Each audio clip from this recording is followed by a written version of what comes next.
कश्मीर से राज्यसभा सांसद गुलाम अली खटाना ने कहा कि धारा 370 समाप्त होने के बाद घाटी में अमन चैन कायम हुआ है। अब गरीब के बच्चे भी पत्थरबाजी ना करके स्कूल जाते हैं। पहले अमीरों के बच्चे ही स्कूल जाते थे। राम मंदिर दर्शन करने जाने के सवाल पर उन्होंने कहा कि हम मंदिर जरूर जाएंगे, क्योंकि अपने धर्म से अधिक दूसरे धर्म की इज्जत करनी चाहिए। एक नया एटमॉस्फेयर पैदा हुआ, लेकिन फिर सुप्रीम कोर्ट में रिव्यू पिटीशन दाखिल हो गई है।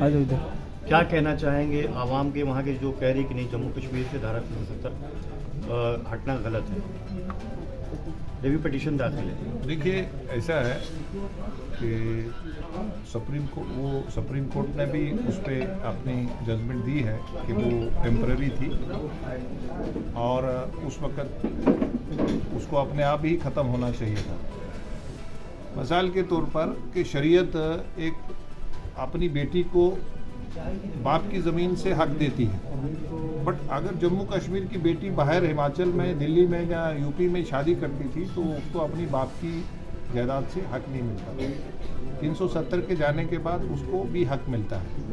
वहाँ कई ग्रुप थे छोटे, जो खास कश्मीरी समाज में, डोगरा समाज में, जहाँ अगर बड़े 3 ग्रुप्स हैं, गुजर है, पहाड़ी है, जहाँ डोगरा समाज है, जहाँ कश्मीरी है, जहाँ खासकर कश्मीरी पंडित है, वहाँ ओबीसी है। 70 साल में वहाँ आपके यहाँ 27% है ओबीसी का पूरे देश में, लेकिन उनका कभी बेचारों का सर्वे नहीं हुआ था। और आज गरीब का बच्चा पत्थर नहीं मारता है। आज गरीब का बच्चा जो है वो स्कूल में जाता है, प्ले ग्राउंड में खेलता है। कल ये अमीर का बच्चा ही पढ़ता था बड़े स्कूल में, और गरीब का बच्चा को पत्थर मारने के लिए मजबूर करते थे। और सबसे बड़ी दुर्भाग्यपूर्ण बात थी कि उसे दोहरी जहनियत बनती थी। जैसे कांग्रेस के प्राइम मिनिस्टर्स ने कई बार कहा है, और नरसिम्हा राव जी ने एक बार वो टूर में थे साउथ अफ्रीका में, उधर तो उसने कहा स्काई इज द लिमिट। और फारूक अब्दुल्ला साहब लंदन से बार्गेनिंग कर रहे थे, लेकिन आज वो वक्त नहीं है। आज वहाँ टूरिस्ट 2 करोड़ से ऊपर गए, फॉरेन इन्वेस्टर आ रहे हैं। आज वहाँ जिसकी एक दुकान थी वो 2 बना रहा है, जिसका वो होटल था उसको रिपेयर कर रहा है, जो खेत छोड़ के भाग गया था वो खेत में दोबारा काम कर रहा है। आज वहाँ रूल ऑफ लॉ है। आपने G20 का होस्ट भी वहाँ देखा। तो नरेंद्र मोदी जी और देश के वजीर दाखिला अमित शाह जी जम्मू कश्मीर के लोगों को डायरेक्ट देखते हैं और उनकी चिंता भी करते हैं, और उनको वो देश की तरक्की में कैसे हिस्सेदार बने बढ़ चढ़ के, और देश के साथ वो पूरा अपना जो उनका टैलेंट है उसमें हम काम कर रहे हैं और बहुत अच्छा। चुनाव कब होंगे? देखिए, अगर तो देश चुनाव कुछ फैमिलीज के लिए जहाँ लाशों में जहाँ 5000 रुपये MP बन जाए, वो वाला चुनाव तो आपका क्वेश्चन है, तो फिर मैं माजरत पाऊँ। लेकिन वहाँ चुनाव पंचायत के, जिला परिषद के, वहाँ पार्लियामेंट के, और बहुत जल्दी हम असेंबली के चुनाव करवाने जा रहे हैं। आपने अमन की बात की, 90 के दशक में जो ब्राह्मण वहाँ से विस्थापित हुए, जो वहाँ से निकाले गए, क्या उनका फिर से शुरू हुआ?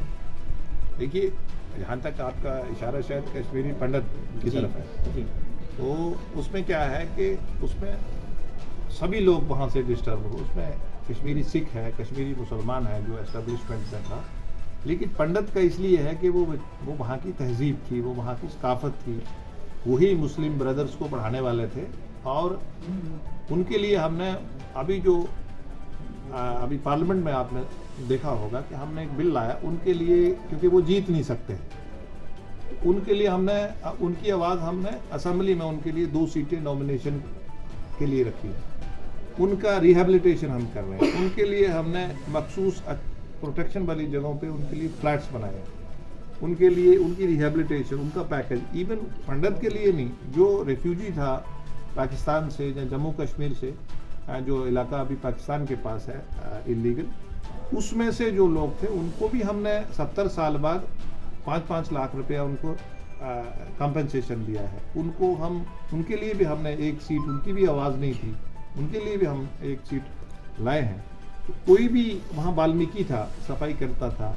कश्मीर में कश्मीरी मुसलमानों में ओबीसी समाज है, उसका किसने मना करा था? कांग्रेस की, वहाँ जहाँ अब्दुल्ला, जहाँ मुफ्ती की सरकार रही, पहली बार भारतीय जनता पार्टी ने वहाँ सर्वे करवाया है तो होपफुली उनके लिए भी बिल लाया है। एक अदर सोशल कास्ट सिर्फ 2% उनकी रिजर्वेशन थी, अभी उनको भी 27% में लाया है।